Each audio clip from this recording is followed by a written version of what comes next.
conectado, el licenciado César Gutiérrez Priego y por supuesto el periodista Kirk Hagbard. Para darle la bienvenida, vamos con el tema, ¿qué le parece? Fíjese, le pido a don David que nos grabe, que ya tomó posesión como fiscal de justicia de la Ciudad de México, Berta Alcalde. Esto, pues, mientras ocasionaba el ardor de muchos fachitos que en su momento, bueno, pues consiguieron que no se pudiera reelegir Ernestina Godoy en un puesto tan importante. Escuchemos.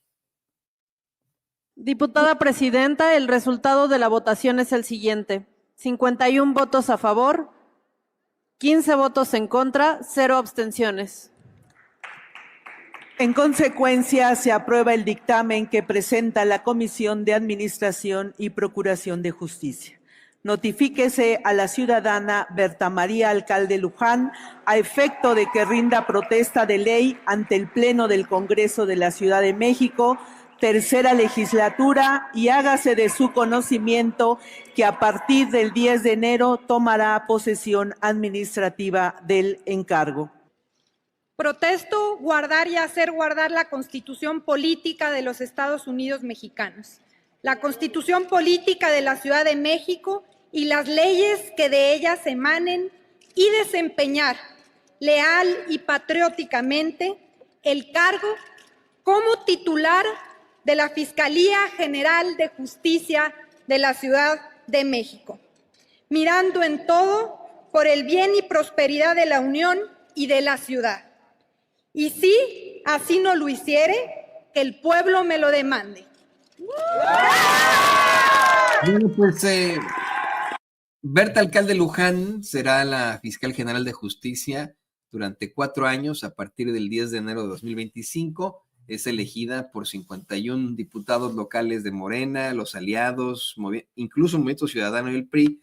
Votan en contra de ella 15 diputados locales, todos del PAN, pues los del cártel panista inmobiliario, ¿no? Pues quieren más, los que no quieren ser perseguidos. Y para hablar de esto y mucho más, le decía, déjeme saludar con muchísimo gusto al licenciado César Gutiérrez Priego, un gran amigo, abogado, especialista en Derecho Penal, Derecho Militar y Seguridad Nacional. César, bienvenido, ¿cómo estás? Está cerrado el micrófono por ahí, en donde decimos revisar con... Una disculpa. No. Muy bien, Toño, con el placer saludarlos como siempre, aquí con un frío impresionante. Sé que debe estar la temperatura mucho más baja donde tú estás, allá en Kansas, pero la realidad es que no estoy acostumbrado al frío y estoy aquí que me muero, pero siempre con el placer de poder estar con ustedes y obviamente cerrar el año con todos los amigos de Sin Censura.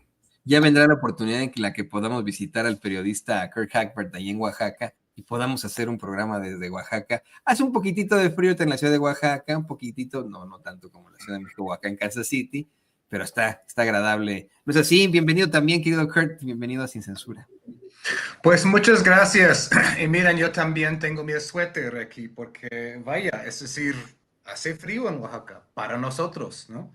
Y no solamente eso, cuando nos despertamos hoy para, pues, hacer la basura a las 6:30 de la mañana, gran tradición en la colonia, pues bajé para ver que estaba lloviendo.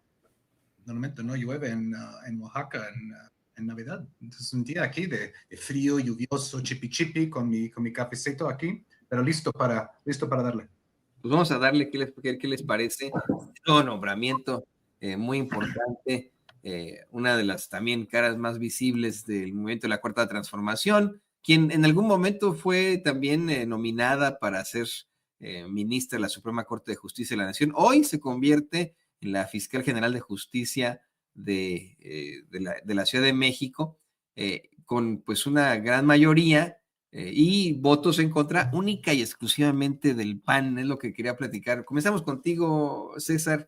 ¿Qué opinas de este nombramiento? ¿Qué opinas del rechazo que le hacen esos panistas que hoy pues están siendo investigados como miembros del cártel panista inmobiliario? Mira, Toño, en lo personal me da gusto. Yo la ubico a Berta Alcalde como abogada, la ubico incluso como penalista, aunque sé que su familia en el despacho que tienen se han dedicado mucho a laboral. Yo a ella la ubico como penalista. En lo personal, yo como abogado postulante que litigo en materia penal, me da gusto que llegue una persona que conoce bien del proceso penal acusatorio. Y además porque la Fiscalía de la Ciudad de México, derivado de la importancia que tiene, ¿no? De ser la Ciudad de México, también me parece que necesitan una persona que tenga identidad con la Fiscalía, y me parece que ella se la puede dar. Es importante conocer el proceso penal y conocer cuál es la problemática que existe, tanto para las autoridades como las víctimas, los litigantes, ¿no? Y que se priorice siempre el respeto, ¿no? a los derechos humanos y al debido proceso. Y obviamente, pues era lógico, estaba cantado que cuando ella estaba en la terna, me parece que era el mejor perfil. Yo lo dije en su momento, los otros perfiles que pusieron, uno lo ubico también como abogado postulante, y al otro perfil de la compañera también la ubico, pero más como docente, ¿no? Ambos más pegados hacia la derecha, pero me parece que estaba cantado que iba a ser ella. Ahora lo importante era obvio que íbamos a ver una votación por parte de la oposición en donde no estuvieran de acuerdo, porque recordemos que existen todas estas carpetas de investigación en contra de un grupo opositor, en específico del PAN, que está ligado a lo que hemos conocido como este cártel inmobiliario, ¿no? Un grupo de personajes de la política que han estado en diferentes cargos en la Ciudad de México, en donde han sacado beneficios, ¿no? Con bienes inmobiliarios, en donde han dado permisos que no están sustentados, que han extorsionado a inmobiliarias y pues todo lo que conocemos, que incluso se ha replicado en algunos otros estados de la República. Creo que el reto más importante que tiene es darle identidad a la Fiscalía. Hay que recordar que cuando no se ratifica al anterior fiscal, que es Ernestina Godoy, hay un periodo, ¿no?, de casi un año de transición, en donde se deja un encargado de despacho, que fue Ulises Lara, quien fue muy criticado por el hecho de que no era licenciado en Derecho, aunque tenía un doctorado, ¿no?, en Ciencias Penales. La realidad es que de repente haya aparecido una cédula profesional, pues nos hace cuestionar si fue vía express, ¿no? O en su momento que él hubiera estudiado y cuando se dé esta posibilidad, pues haber optado por la titulación, ya sea por tesis o por cómo la universidad lo maneje. El problema es que dejó dudas, ¿no? Y en este año me parece que sí hubo un estancamiento del trabajo que venía haciendo Ernestina Godoy. No es lo mismo ser el fiscal titular que estar como encargado de despacho, y me parece que Berta Alcalde puede llegar a darle, ¿no?, esa identidad que necesita la Fiscalía, y que me parece que es muy importante. Necesita tener identidad la Fiscalía y necesita que los miembros y los elementos de la Fiscalía tengan apoyo por parte de un fiscal. Ve la diferencia de lo que vimos en la Secretaría de Seguridad Ciudadana de la Ciudad de México. Llega un personaje como Omar García Harfuch, le da identidad, le da sentido de pertenencia al personal policíaco, y hoy podemos decir que la mayoría de los policías de la Ciudad de México están orgullosos de pertenecer a esa dependencia, que vemos el trabajo que han estado realizando, hemos visto los éxitos que han estado llevando a cabo y que incluso ha empoderado a la policía, a diferencia de lo que veíamos hace 7, 8 años, ¿no?, donde cualquier persona le faltaba respeto a los policías, incluso terminaban siendo golpeados y exhibidos en redes sociales. Me parece que eso es lo que buscarán con la Fiscalía de la Ciudad de México. Me parece que es un perfil importante. Me parece que, aunque ha sido sumamente criticada por el hecho de que su hermana sea la presidenta de Morena, ella tiene méritos suficientes como para poder haber aspirado a ser fiscal. Tan es así que, bueno, pues ya fue designada y ratificada por parte del Congreso de la Ciudad de México. Sí, pero ¿no será eso un poco conflictivo? ¿No habrá un poco de conflicto, efectivamente, que pues se pueda decir por ahí, oigan, pues tenemos a la dirigente de Morena, Luisa María Alcalde, denunciando el cártel panista inmobiliario, y su hermana pues está revisando las carpetas de investigación? Lo digo desde la óptica de los fachos, ¿no? Obviamente, la verdad es que dice mucho, queridos compañeros, que solamente hayan sido los panistas los que votaron en contra de esta designación. O sea, no fueron los priistas que todavía existen ahí en la Cámara de Diputados, en el Congreso local de la Ciudad de México, no fueron los emesistas o miembros de otros mini partidos, no, fueron solamente los panistas. Y como bien menciona el querido César, bueno, pues efectivamente va a tener que llegar a revisar todas esas carpetas que ya existen de investigación en contra de miembros del cártel panista inmobiliario. ¿Tú qué opinas, Craig? Pues sí, yo creo que el fondo del asunto aquí, ya lo mencionó César en mucho detalle, es el asunto del cártel inmobiliario. y pues los panistas vinculados al cártel inmobiliario, pues lograron hace casi un año que no se ratificara Ernestina Godoy, ¿no? En el cargo, que estaba haciendo una labor importante ahí. Y por eso vimos, ¿no? Este estancamiento posterior, ¿no? Como menciona, que ha durado a lo largo de este año, que obviamente ha favorecido a los de este cártel. Entonces, claro que sí es un punto delicado que la nueva fiscal de la Ciudad de México va a ser hermana de la presidenta de Morena. Es un punto delicado, no se le puede negar eso, ¿no? Justo en el momento en que estamos hablando de la reforma judicial, y uno de los argumentos de la necesidad de la reforma judicial es el nepotismo rampante en el Poder Judicial, ¿no? El mismo reporte de Norma Piña ha hablado de casi pues la mitad de los trabajadores en el Poder Judicial Federal pues tienen algún vínculo nepotístico. Es claro que es un punto delicado, pero hay que verlo en el contexto de que pues pudieron haber ratificado a Ernestina Godoy en su momento, ¿no? Pero no querían, porque estaba haciendo un trabajo fuerte contra, ¿no? estos núcleos de corrupción en la Ciudad de México, ¿no? Entonces, ¿no? Ahora se ve un poco hipócrita que luego salen a criticar a Berta Alcalde por su relación familiar. Eso dicho, pues ella va a tener ahora que pues, retomar ese trabajo importante y llevarlo a cabo y realmente desempolvar esas carpetas y que esta labor tan importante siga. Porque recordemos también, ¿no? Esto fue en enero, si bien recuerdo lo de Ernestina Godoy, ¿no? Pues vimos todos el resultado de la elección, ¿no? En junio, a nivel federal, pero también en CDMX, ¿no? El buen resultado que tuvo Morena y sus aliados en el Congreso de la Ciudad de México. En gran parte porque la gente vio ese tipo de juegos políticos de los panistas y los priistas, ¿no? Que pues con tal de que pues pudieran tumbar a Ernestina Godoy y luego festejarlo como una gran victoria, pues estaban poniendo su mezquindad política, ¿no? Por encima de pues el trabajo, ¿no? De la fiscalía de la ciudad. Y obviamente les habrá costado caro en las urnas, ¿no? Entonces, claro que después de eso la cosa no iba a ser igual, ¿no? Y ahora lo vimos, ¿no? PRI y MC pues se adherieron a esto para que la ratificación pasara sin problemas, dejando al PAN solos y aislados después de su supuesta gran victoria de bloquear a Ernestina Godoy hace apenas unos 10, 11 meses, Toño. Sí, no, quedó todo, honestamente, pues muy, muy claro. Lo hicieron desde ese Poder Judicial que hoy pues ya no, quedan solamente las cenizas y este 2025 veremos los resultados de esa reforma judicial. Compañeros, ¿qué les parece que vamos al siguiente tema? Algo que publicaba por ahí Rubén Kurt en sus redes sociales que me llama mucho la atención. ¿Cómo es que Oxfam está publicando un informe en el que señala cómo es que las fortunas de los más ricos están construidas sobre las privatizaciones de la era del PRI y la nula existencia de leyes de redistribución de la riqueza, ¿no? Esto citando a un artículo del periódico español El País, bueno, en México, ¿no? Dice Kurt Hackberg, me encanta cómo el ONG verso, para hablar de las ONGs, pero como en el multiverso, apenas está descubriendo que las fortunas de los ultrarricos se construyeron gracias a la venta por mayoreo del Estado mexicano, efectivamente, ¿no?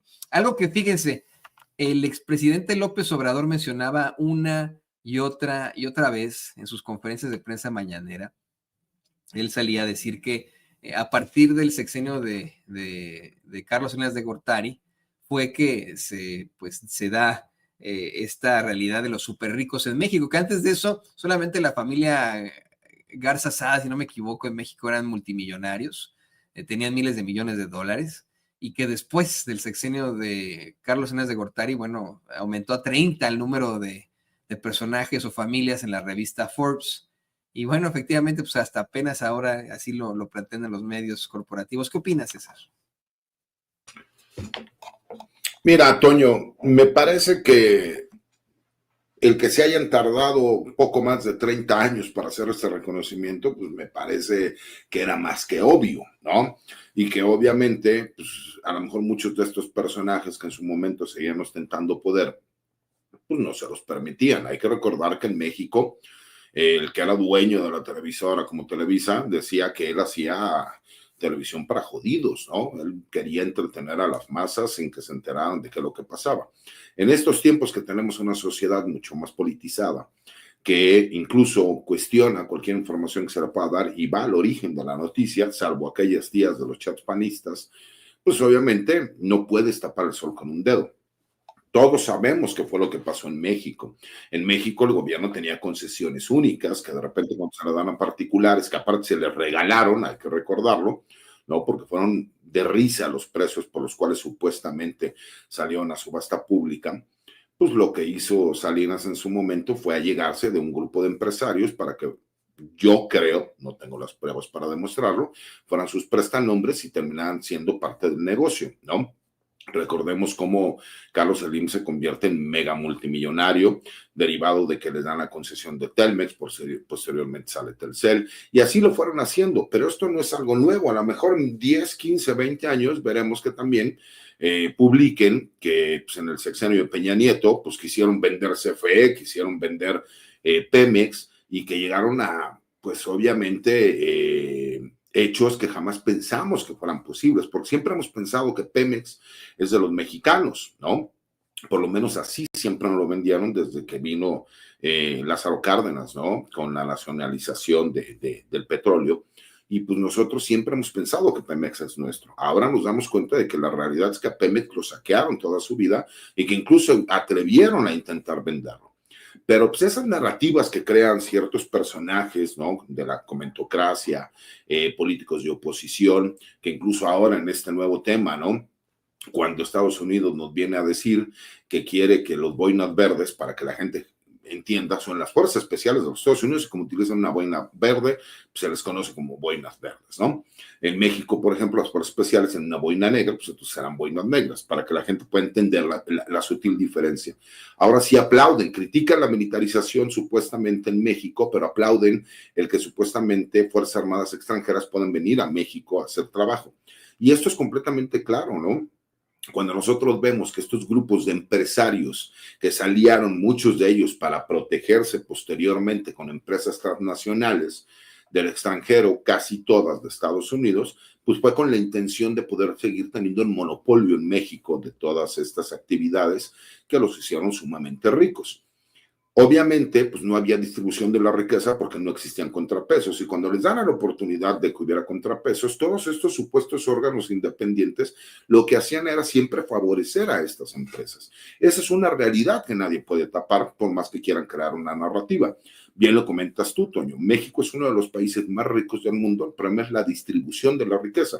¿Cómo puede ser posible que un personaje como Ricardo Salinas, que para comprar TV Azteca, si no mal recuerdo, eran entre 700 u 800 millones de dólares, pidió préstamos a todo mundo, entre ellos a Raúl Salinas de Gortari, quien era el hermano del presidente de México, que era Carlos Salinas de Gortari, que de ahí, de entrada, existía un claro conflicto de intereses, ¿no? Y que hasta el día de hoy se sigue hablando que nunca le pagó ese dinero, ¿no? Por lo menos así es como ha quedado la noticia. Pasar de 800 millones de dólares con una empresa endeudada que dejó en garantía a tener una fortuna de poco más de 13,600 millones de dólares. Es imposible que de forma legal, si no le hubieran dado esas concesiones, hubiera podido amasar esa fortuna, ¿no? Que al día de hoy, pues sabemos que gran parte de esa fortuna es porque no le gusta pagar impuestos. Y él lo justifica diciendo que el gobierno no cumple con sus obligaciones, entonces él no va a cumplir con las obligaciones de pagar impuestos. Pues estaría a todo dar que nosotros pudiéramos, ¿no? Determinar si vamos a pagar impuestos o no vamos a pagar impuestos. Es como las personas que van y compran a su tienda, que dijeran, bueno, es que usted me está cobrando demasiado caro y la verdad es que el producto que me vendió no es un producto que sirviera porque a los 15 días se me descompuso, pues no voy a pagar. Imagínate si de mutuo propio nosotros pudiéramos decidir, pues estaría a todo dar, nada más que las leyes no funcionan de esa forma. Hay que recordar algo.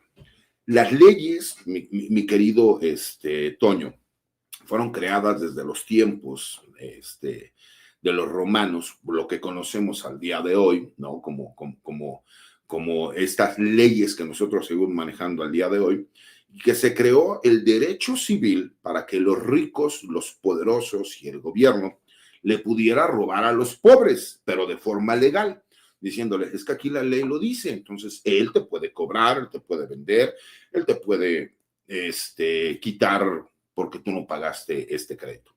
Y después se dieron cuenta que cuando la sociedad se molestó y que empezó a ejercer la justicia por propia mano, entonces crean el derecho penal.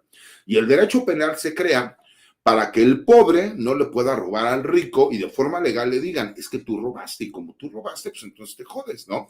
Te tenemos que meter a la cárcel. Esa ha sido la problemática que hasta el día de hoy lo único que han hecho, pues ir moldeándola. ¿Para qué? Pues para que siempre el rico y el poderoso pueda seguir teniendo ventaja sobre el desprotegido y sobre el que tiene menos recursos. Es una realidad que no podemos cambiar por más que hemos intentado, ¿no? Y en un sistema como el nuestro, el sistema mexicano, en donde se prioriza la legalidad sobre la justicia, porque hay que recordar algo, adoptamos un sistema anglosajón, en específico de los Estados Unidos, en donde lo que en Estados Unidos se busca, por lo menos en materia penal y en algunas otras materias, es que por medio de un jurado popular, de pares, así, de gente ciudadano igual, juzguen a una persona y que de forma unánime lleguen a una conclusión. Eso es priorizar la justicia sobre la legalidad, porque el juez nada más está para llevar el proceso legal entre las partes, ¿no? En este caso, entre la fiscalía y entre la defensa, o la asesoría jurídica que va con la fiscalía. Pero lo trajimos a México y en México le quitamos el jurado popular. Entonces dejó de ser un sistema justo para convertirse en un sistema legaloide. Y hay que recordar algo, ¿no? Hay un famoso dicho y es muy cierto. A los amigos la justicia y la gracia. A los enemigos simplemente la ley. Cuando tú quieras aplicar la ley, puedes perjudicar a quien tú quieras. Cuando tú aplicas la justicia y la gracia, entonces puedes concederle beneficios, como hemos visto últimamente con el Poder Judicial, que al grueso de la población no se los concedes. Entonces, me parece que esa es la problemática real de lo que vivimos en el país. Sí, vemos efectivamente cómo es que muchas veces esa ley se aplica para algunos en cuanto a la justicia, en cuanto a los beneficios. Y bueno, pues hoy tendría en todo caso el gobierno de México oportunidad de hacer que un moroso magnate y barbaján como Salinas Pliego pues pueda pagar lo que le debe, deja tú en cuanto a impuestos al gobierno, a México, de lo mucho que se ha quedado él en esto que nos planteabas, querido César, efectivamente, cómo es que pues mediante concesiones, pidiendo préstamos a todo el mundo, entre estos a Raúl Salinas de Gortari, pues amasar tal fortuna que tiene. ¿Tú qué opinas de todo el tema? Kurt, es un tema tuyo. Dinos, querido amigo. Bueno, yo hice ese tweet anoche, después de haber leído el artículo y el informe, porque me pareció chistoso a la vez, pero también muy disgustante, ¿no? De Oxfam, que es uno de esos mayores representantes de lo que llamo ahí el ONG verso, salga una generación después, 30 años después, para decir lo que no solamente es obvio al pueblo mexicano ahora, sino que lo fue en su momento, ¿no? ¿Cuánta gente estuvo pegando el grito al cielo en esta época de los 80s y los 90s? Que estas privatizaciones solo iban a servir para crear una nueva clase de multimillonarios a costa del pueblo, ¿no?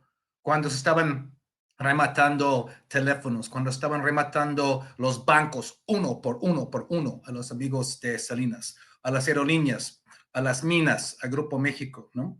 A más de 1,000 empresas públicas en ese momento. ¿Y qué pasaba con la gente que pues se alzaba la voz? Pues muchos de ellos ya no están con nosotros, ¿no? Los 600 mártires de los primeros años del PRD, por ejemplo, o los que luego protestaban contra pues, el gran rescate de Fobaproa, ¿no? Este gran atraco a la nación. ¿Dónde estaban las ONGs en ese momento, Toño? ¿Dónde estaban? Estaban por ahí reconociendo el fraude electoral de 88, abogando por los mártires del PRD, ¿no? estaban ahí, pues, alzando la voz en ese momento contra las privatizaciones, ¿no? Y todo este capitalismo de cuates y de achichincles que había en este momento. No, no. O tal vez tibiamente un poco a las márgenes, ¿no? Esperan a que haya una distancia suficiente de una generación para poder luego sacar un reporte diciendo lo obvio, ¿no? Como dijeron muchos en la respuesta a mi tweet, descubriendo el hilo negro, ¿no?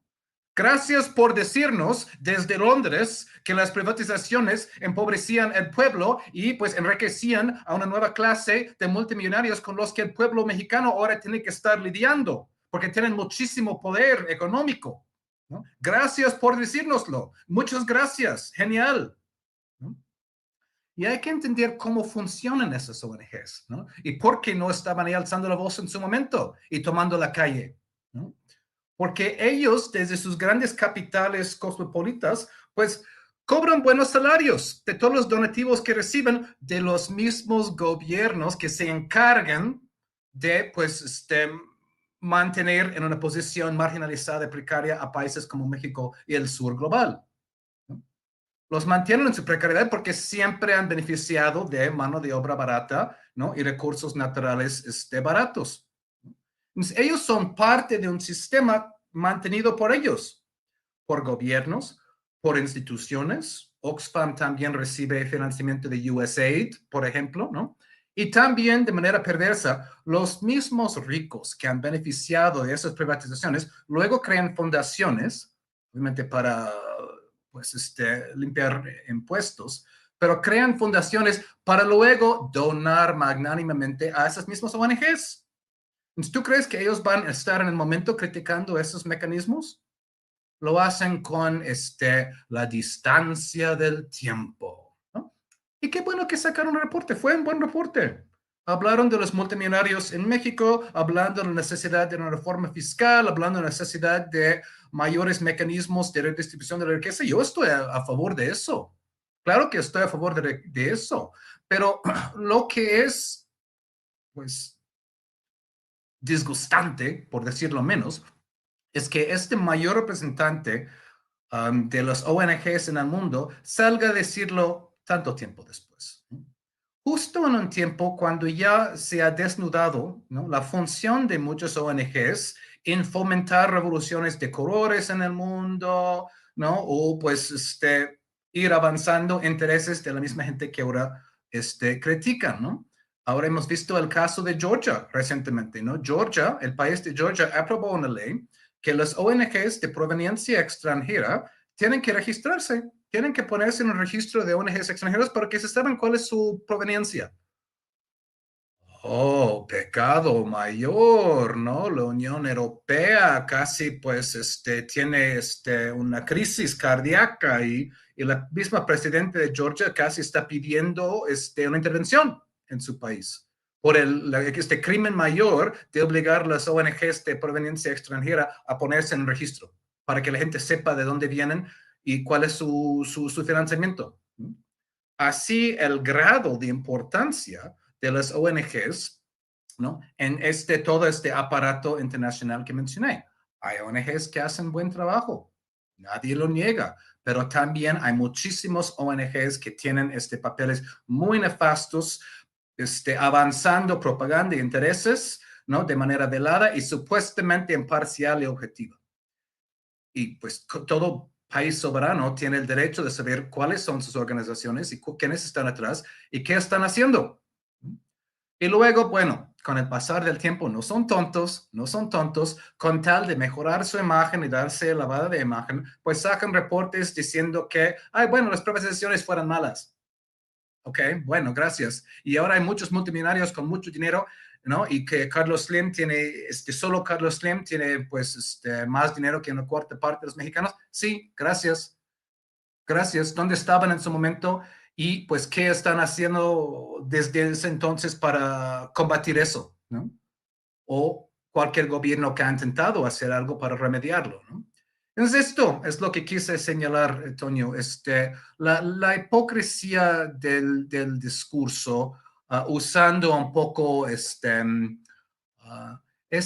vehículo del tiempo para sacar algo que todo el mundo sabía en su momento, pero no tenían un medio de comunicación para decirlo y tampoco tenían una ONG para decirlo. Sí, no, ¿por qué tanto tiempo? ¿Por qué esperar tanto tiempo? A lo mejor están aprovechando que es para muchos la caída de Ricardo Salinas Pliego. Mucha gente le tiene miedo a este cuate, ¿eh? Pero miedo, no lo mencionan en los medios corporativos, en las redes sociales no lo arroban. Aquí sin censura, sí, ¿no? Porque tenemos un muy buen abogado, el licenciado César Gutiérrez Pliego, que ya nos dijo que pues, ahí le va a entrar a los catorrazos en caso de cualquier cosa. Oigan, para cerrar, nos queda un poquitito de tiempo todavía, nos quedan todavía 15 minutitos. ¿Les parece si les propongo un tema más que nos encontramos ahí de proceso? Porque, miren, ayer por la tarde publicó la muy empanizada revista Proceso datos muy interesantes sobre quien la Fiscalía General de la República señala de ser el segundo tirador en el caso Colosio. Un tema que el mismo presidente López Obrador llevó a su mañanera una y otra vez y que pues fue demeritado precisamente por el Poder Judicial, luego de que un juez dijera, no, esto es político, vamos a perdonar a este cuate.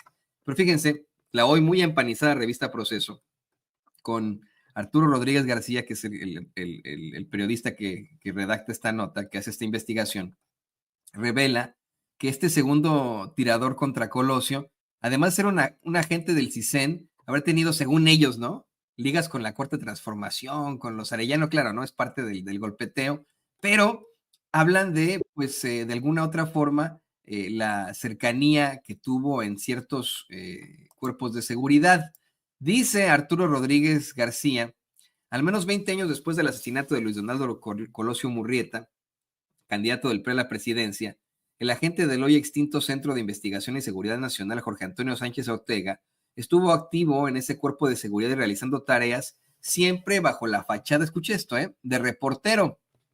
La Fiscalía General de la República señaló a este personaje como el segundo tirador en el magnicidio. Aún más, la participación de Sánchez Ortega en Lomas Taurinas implicó a personas que actualmente están identificadas con Morena, ya saben, esta es parte del golpeteo de Proceso del PT, e inclusive con actividades delictivas, concretamente por presuntas relaciones con Genaro García Luna y el llamado cártel de los Arellano Félix. A lo que yo le preguntaría al reportero, a Arturo Rodríguez García, ¿te cae? Pero pues, ¿qué no? ¿Genaro García Luna era panista? Como los que detentan su revista que tiene por ahí, la que fuera en su momento, sí, baluarte del periodismo, pero que hoy ha resultado muy cuestionable. Dice, Proceso pudo confirmar que al menos hasta 2016, Sánchez Ortega formó parte del CISEN, de acuerdo con los mandos de la hoy extinta institución consultados al respecto, que pidieron mantener su nombre bajo reserva. Desde 2008, Proceso publicó que Sánchez Ortega fue enviado como agente a Coahuila, donde permaneció realizando tareas de investigación de campo hasta agosto de este año, cuando fue desenmascarado en un reportaje publicado en la edición impresa 1659. Dicho reportaje, titulado De Lomas Taurinas a Saltillo, fue publicado el 17 de agosto de 2008 y días después, el 22 de agosto, Proceso publicó una nota de seguimiento sobre Sánchez Ortega en la que se reveló la forma en la que vigiló los movimientos sociales y actividades partidistas o de organizaciones de defensa de derechos humanos, haciéndose pasar como reportero.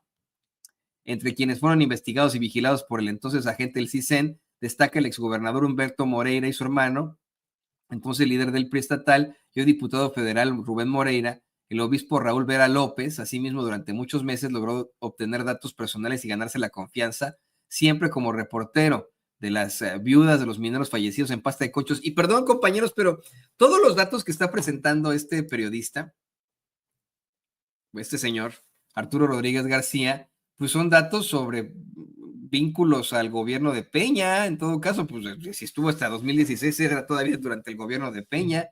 ¿A qué se referirá con esto de que tiene ligas a la Cuarta Transformación? Fíjense, en el periodismo, les voy a comentar a ustedes que nos ven y que nos escuchan, cuando yo estudié la carrera, desde los primeros semestres, pues nos enseñan cómo escribir.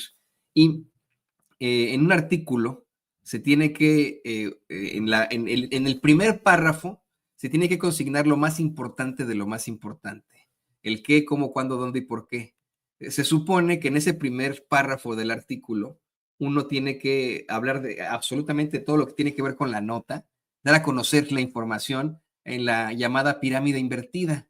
Aquí el reportero no ha mencionado qué vínculos tiene con la Cuarta Transformación. Ya no quiero aburrir a mis colaboradores que tengo aquí esperando mientras les comparto esta nota. Pasan los párrafos, y lo único que nos revela ahí Proceso, la empanizada revista Proceso, pues es las relaciones que tuvo este sujeto con gobiernos priistas y panistas, que no se le olvide a este señor, a Arturo Rodríguez García, que pues Genaro García Luna era panista, por mucho que lo niegue Marco Cortés. Pero bueno, hablemos de esto, querido César. ¿Qué opinas de esta situación, querido César? Mira, lamentablemente, tuve que cambiar ahorita el celular porque se me apagó la computadora. Lamentablemente, Toño, Cor, hemos visto que la revista Proceso perdió muchísima calidad, ¿no? Yo puedo entender que siempre fue, desde su creación, una revista disidente del gobierno, pero siempre hacían un trabajo muy profesional, muy bien investigado. Y lamentablemente, ellos ya entendieron que solamente tienen un pequeño grupo de lectores al cual van dirigidos. Entonces, ahora lo que hacen es editorializar las investigaciones para ir a ese pequeño público que ellos tienen, que es un público que está en contra de la Cuarta Transformación. Es una realidad, lo sabemos. Lamentablemente, la hija de don Julio, que se termina casando con la hermana de Margarita Zavala, parece que pues terminó convirtiéndose de derecha y que fue panizada, ¿no? Por parte de este esposo que él tiene, pues que pues incluso estuvo muy ligado a Felipe Calderón y a los gobiernos panistas. Pero cuando tú escuchas que quieren venir a decir que supuestamente un personaje que toda su vida estuvo ligado con el PRI y con el PAN y que fue protegido por el PRI y por el PAN, ahora resulta supuestamente tener nexos con Morena, pero que dentro de la investigación que ellos están sacando no existen esos nexos, pues me parece que la línea editorial es en el sentido de crear una idea de que supuestamente el gobierno de Morena, cuando el mismo presidente Andrés Manuel López Obrador, lo que le interesaba era dar a conocer quién fue quien termina realmente ordenando el asesinato de Luis Donaldo Colosio, que siempre se ha tenido la duda de que un tirador solo no hubiera podido llevar a cabo el magnicidio, pues obviamente lo que buscan es crear esa sensación y vender que pues el mismo gobierno de la Cuarta Transformación, en específico el gobierno saliente del presidente Andrés Manuel López Obrador, protegió a este personaje. Cuando nada más es por lógica, cualquier persona que estuviese involucrada, pues sería alguien de un gobierno priista, porque estábamos hablando en el apogeo de Carlos Salinas de Gortari, aunque ya iba de salida, y que posteriormente entró el sexenio de Ernesto Zedillo, que además fue el más beneficiado por este asesinato, ¿no? Él no se tenía contemplado ni siquiera que formara parte del gabinete, ya hasta había pensado retomar las clases y irse a vivir a Tijuana, por lo menos en lo personal es lo que se sabe. Entonces, pues como que sería ilógico, nada más que el que tenga 3 pesos de cerebro se daría cuenta que lo que quisiera el gobierno de la Cuarta Transformación es tener los datos para saber exactamente qué fue lo que sucedió. Y hay que recordar algo, Toño, que en la investigación se les olvida mencionar. Muchas de estas órdenes y de estas investigaciones fueron negadas las órdenes de aprehensión por juzgados federales, que eso es parte también de todo este pleito que existió entre el gobierno federal y el Poder Judicial Federal, que se puso a jugar a la política, ¿no? ¿Por qué? Pues porque lo que no les interesaba era que se supiera la verdad. ¿Cuál era la intención de la Cuarta Transformación? Pues saber exactamente qué sucedió. Pero con todo respeto, ¿quiénes se saldrían mencionados? Pues los dirigentes priistas de aquel entonces o los dirigentes priistas que posteriormente se convirtieron en panistas. Nadie más. Dime quiénes en aquel entonces podrían estar ahorita. ¿Un Manuel Bartlett? Nada más. No hay ninguna otra persona que puede salir mencionado, ¿no? Entonces me parece que es siempre esa editorial que es lamentable, porque yo conocí a don Julio Scherer y me parece que sus cenizas han de estar revolviendo de ver en lo que terminó la revista Proceso, lamentablemente. Es una nota larga y ahorita la estamos analizando don David y yo, querido César, querido Kirk, querido público consentidor. Nota larguísima, es hasta el final de la nota, en los últimos párrafos, en los que con un subtítulo, con un balazo de cruce de relaciones, dice este personaje: la historia de Jorge Antonio Sánchez Ortega trae al presente el papel de personas que siguen vigentes en la vida pública en tiempos de la autollamada Cuarta Transformación. Por ejemplo, el Diario de Baja California era propiedad de Jaime Bonilla, y luego el empresario de medios que llegó a gobernador por Morena, partido con el que rompió y ahora se presenta por el PT. Marco Antonio Romero Arizpe, quien firmó la credencial del reportero de Sánchez Ortega, la usó para estar en Lomas Taurinas, fue regidor en Tijuana por Morena, electo para el periodo 2016-2019. Sin embargo, una votación con el PRI y el PAN para privatizar el alumbrado público del municipio motivó un proceso disciplinario que devino en su expulsión del partido Guinda en 2017. Vamos, lo que dice este cuate, al que pudieron escribir esta nota que de verdad está con las patas, periodísticamente hablando, si me lo permiten, este señor llamado Arturo Rodríguez García, es que si de pronto uno se cruzó en la línea del jamón, ¿no? Ahí en el supermercado con este cuate y se confundió uno con el número que le tocaba él y el otro a él, pues también ya está vinculado contigo, ¿no? Ya también el segundo tirador del caso Colosio está vinculado contigo, Toño, porque te lo cruzaste en el supermercado mientras te iban a dar a ti tu jamoncito, ¿no? Pues, qué barbaridad. Esto, mire, efectivamente, dando datos muy interesantes sobre las actividades de este sujeto y su relación, como bien mencionaba César, con personajes claros del priismo, con estructuras e instituciones que tuvieron que ver con gobiernos priistas y panistas. O sea, pero eso sí, ¿no? Dice que la parte reporteril fue con un diario que le perteneció a quien fue gobernador por Morena, pero que luego se peleó con Morena, y que quien le firmó la credencial de prensa fue un vato que también perteneció a Morena. Esa es la justificación para esta brutalidad de nota. Mire, a ver, póngame el encabezado donde había el encabezado. Fíjese, el segundo tirador contra Colosio, exagente del CISEN, con ligas con la 4T y los Arellano. Eso de las ligas con la 4T está, pero hasta abajo de la nota. O sea, de verdad, estos son los que se dicen ser los grandes periodistas que México necesita. Este es el baluarte del periodismo, el pilar del periodismo. Te escuchamos, Kurt.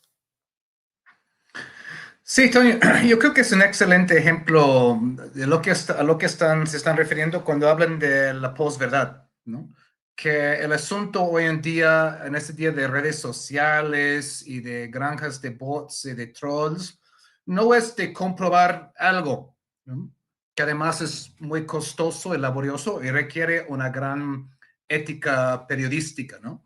Yo crecí en esta época cuando todavía estaban hablando de investigaciones como la de Watergate, ¿no? Todos los hombres del presidente y esta idea que tenían que verificar y indagar y documentar y, ¿no? Realmente comprobar y corroborar antes de sacar la nota, ¿no?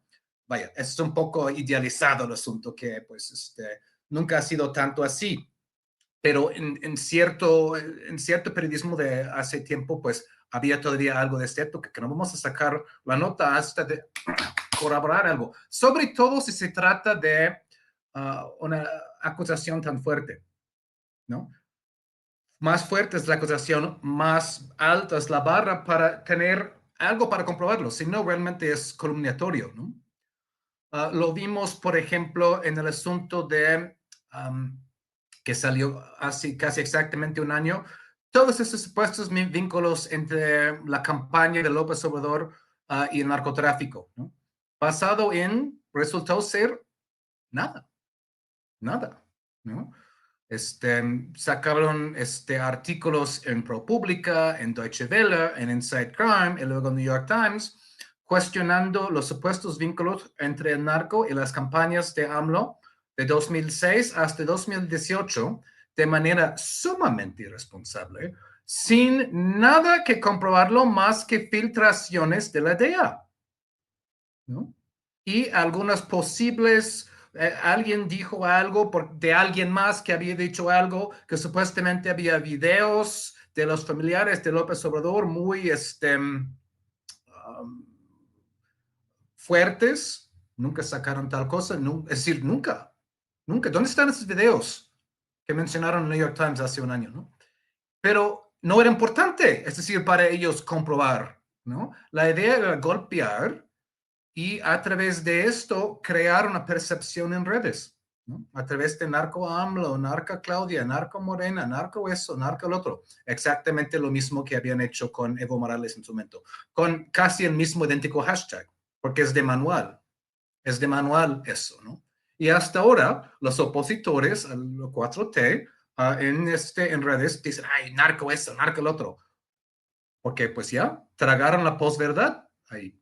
Y me parece que otra vez estamos ante algo parecido. Es decir, decir que había un segundo tirador que tiene vínculos con pues la 4T que ni existía en ese momento, pues necesitas algo bastante, ¿no?, fuerte para respaldar eso, más que como dices el número en el supermercado o lo que sea, ¿no? O algo de insinuación, porque esto es lo que se ha vuelto.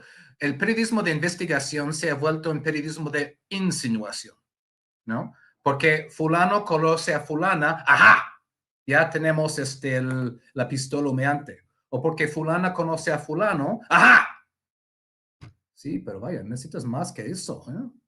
En serio, ¿eh? Necesitas más que eso, ¿no? Para tener un encabezado así y algo ahí que obviamente pues quiere llamarse la atención. Vaya, por favor, yo sé que no es fácil. El periodismo no es fácil, es decir, a veces es mal pagado y a veces es mucho trabajo y mucha investigación y a veces es peligroso, pero ese es el trabajo que hay que hacer si vas a sacar así a la ligera una acusación de ese tipo, ¿no? Entonces, sí, todos tenemos que tener cuidado con posverdad, porque luego crea posrealidades que pueden ser muy peligrosas, Toño. Por cosas menores han tumbado gobiernos. Miren lo que acaba de pasar, para rematar eso, en Rumanía. En Rumanía, hace unas semanas, ganó las elecciones presidenciales un candidato que estaba crítico de la OTAN. Obviamente la OTAN pues no le gustaba eso, ¿no? No le gustó eso. Entonces encontraron un pretexto acerca de algo que supuestamente salió en TikTok, ¿no? Algo que supuestamente salió en TikTok, que supuestamente era, ¿no?, un tipo de intervencionismo, que resultó que fue el mismo gobierno rumano que lo había planteado. Con tal pretexto, cancelaron comicios en Rumanía. Cancelaron comicios. ¿En base a nada? En base en algo en TikTok que resultó haber sido sembrado por el mismo gobierno. Por eso digo, esos no son chistes cuando el periodismo se pone a servicio de esos tipos de posverdades y posrealidades, ¿no? Sí, no es chiste. A mí me parece infuriante, si le soy perfectamente honesto. Como periodista, leer esta nota de este tipejo, ¿no? Que, mire, no es que se tengan que seguir las reglas, pero mediante las reglas que le mencionábamos antes, uno se da cuenta que nota periodística no es, que es un mero golpeteo, que el encabezado no lo hizo él, el balazo tampoco, ¿no? O sea, insisto, en el periodismo, las notas, los artículos periodísticos, los artículos de fondo y etcétera, en esto se aplican dos reglas. La regla de la pirámide invertida, que es poner lo más importante en el primer párrafo, lo más importante, y casi que contar toda la nota en el primer párrafo, y además dar a conocer el qué, cómo, cuándo, dónde y por qué. En esta nota, en la que de inmediato en el encabezado quieren manchar a la Cuarta Transformación, y no por defender la Cuarta Transformación, no me malentiendan, quiero insistir también hasta el cansancio que mientras Proceso sí obtiene incluso publicidad oficial, aquí en Sin Censura nunca hemos obtenido publicidad oficial, y ahí están nuestros datos ante la autoridad fiscal.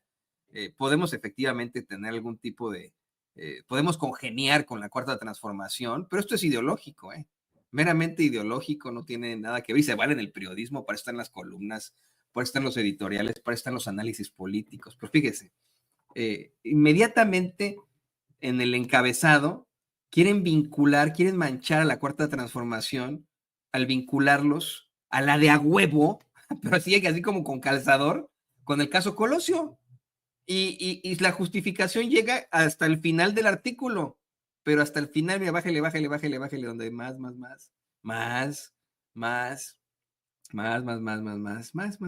síguele. ¿Y es todo? Un poquito más arriba, perdón, es que está el balazo antes. Ahí de cruce de relaciones. Esta es la parte en la que se menciona la Cuarta Transformación, y le digo, en infamias de el amigo de un amigo, ¿no? Pero bueno, queridos compañeros, qué interesante ha sido esta mesa de seguridad navideña, ya acercándonos a la Nochebuena. Yo quiero desearles a ambos una muy, muy feliz Navidad, mucha suerte, que estén pasándola muy bonito, y pues les pido sus redes sociales, bueno, además de seguir apoyando aquí la candidatura del queridísimo César Gutiérrez Priego a la Suprema Corte de Justicia de la Nación como ministro. Te insisto, también eso se vale en el periodismo, el endorsement. Kurt no me dejará mentir, ¿no? Si lo hace el New York Times, ¿por qué chingado sin censura, no? Queridos compañeros. Hay cosas que uno no puede negar, mi querido Toño, es como mi amor por el Cruz Azul, ¿no? Y la gente me dice, licenciado, ¿por qué le va al Cruz Azul? Pues bueno, ya saben, soy estoico en mi forma de ser. Siempre le voy a ir al Cruz Azul, ¿no? Cuando me dicen, oiga, ¿y qué siento de que siempre pierden con el América? Pues que algún día vamos a ganar, ¿no? No queda de otra. Me decía, ¿no se siente frustrado por este último partido? Digo, realmente no, porque el América llegó 3 veces y metió 4 goles, y el Cruz Azul jugó muy mal y nada más tuvo 25 minutos que jugó muy bien, y que al último nos dieron 16 minutos de compensación, cosa increíble, y no pudimos meter ese 4º gol, ¿no? Entonces siempre hay que ser como que muy realistas.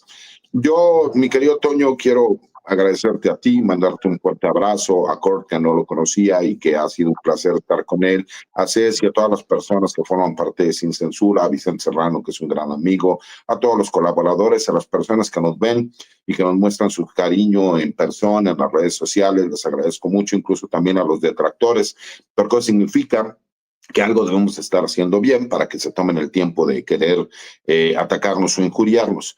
Pero muy en especial quiero agradecerle a todos los elementos policíacos de este país, a todos los elementos militares, a todos los elementos marinos, porque ellos les ha tocado una de las responsabilidades más grandes e importantes que hay en este país, que es brindar protección y seguridad a todos los mexicanos. Y que ellos hoy no van a estar con su familia, que van a estar con sus compañeros trabajando y protegiéndonos, y me parece que es un privilegio, ¿no?, que nosotros podamos tener esa clase de ciudadanos, esa clase de mexicanos, y por eso quiero enviarles un abrazo fuerte, mi reconocimiento. Y como anécdota, yo en mi casa no llegaba Santa Claus, llegaban los Reyes, y en Navidad lo que nosotros teníamos como una tradición era irnos con mi padre a llevar pollos al personal que se encontraba desplegado en diferentes lugares de donde estaba mi papá como comandante de zona y como comandante de región. Y es una tradición que trato de seguir ahora con mis hijos. Tú lo sabes, si no la gente también para que lo sepa. Yo, independientemente del despacho, tengo algunos otros negocios. Dentro de esos negocios tengo una empresa de seguridad.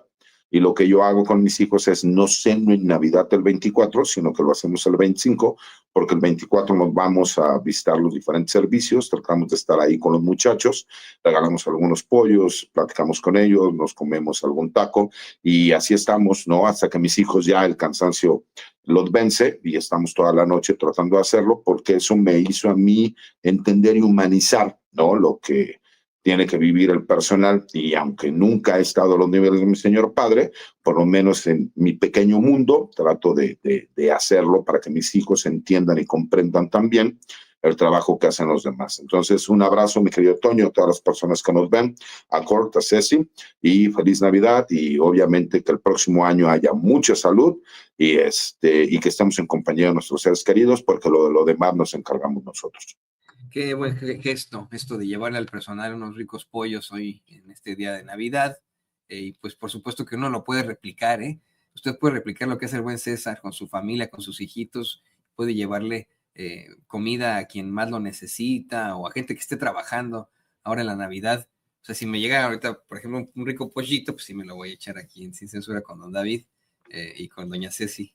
Vamos a andar en ese tipo de cosas. Kurt, también por favor compártenos tus redes sociales y también nuestro agradecimiento, nuestra felicitación hasta allá, hasta como le dice el querido Paco Cruz, el primer mundo Oaxaca. Sí, aquí desde la Verde Antiquera, yo también pues me sumo a las felicidades de esta época, ¿no? Ha sido un gran año para México. Vaya, acabamos de hacer un episodio especial de nuestro podcast Soberanía, y repasamos los momentos de la política mexicana de este año. Vaya, han sido muchos, ¿no? Nos estábamos casi 3 horas en el episodio repasando todo, ¿no? Entre ellos, por supuesto, la elección de la primera mujer presidenta. Ahí estuvimos esta noche en el Hilton viendo los resultados ahí. Y luego pues fuimos caminando del Hilton al Zócalo para ver las reacciones del pueblo ahí. Una noche histórica de tantas, ¿no? Y pues yo me siento privilegiado de poder participar en estos momentos. Ha sido un gusto participar semanalmente con ustedes en este año. También, pues, el podcast ha crecido mucho. Muchas gracias a ustedes por apoyar nuestro proyecto ahí de soberanía. Ahí, Toño, estuviste una noche con nosotros. Y realmente lo que queda por decir es que, pues, hay que hacer votos por seguir trabajando hacia crear un país de mayor justicia social, ¿no? De mayor igualdad, ¿no? Donde nadie quede fuera. Nadie quede fuera. A veces hablamos de todas las malas notas y las malas noticias y ¿no? Esas notas como proceso, pero también ha habido grandes avances en este año y hay que estar agradecidos por eso y siempre insistir en más. Pues mando un abrazo a toda la auditoría, a todo el equipo de Sin Censura. Ahí está mi cuenta. Si quieren mandarme un saludo ahí en Twitter, lo devuelvo con mucho gusto. Y ahí seguimos, Toño. El periodismo nunca descansa. Tal vez los ricos están ahí descansando ahí con todo lo que hablamos en el primer segmento, pero el periodismo de a pie siempre sigue, ¿no? Y desde Oaxaca, desde CDMX, desde todas partes, hasta todos los que nos están viendo en Estados Unidos, pues les mando un muy gran abrazo y que todos se la pasen muy bien esta noche con sus familiares y sus seres queridos. El escritor y periodista, el gran Kirk Hackford, aquí en Sin Censura, y por supuesto, nuestro queridísimo amigo, abogado, especialista en Derecho Penal, Derecho Militar y Seguridad Nacional, César Gutiérrez Priego. Dos grandes amigos aquí en Sin Censura. Muy feliz Navidad. Un abrazo para ustedes y para sus familias, amigos. Los queremos.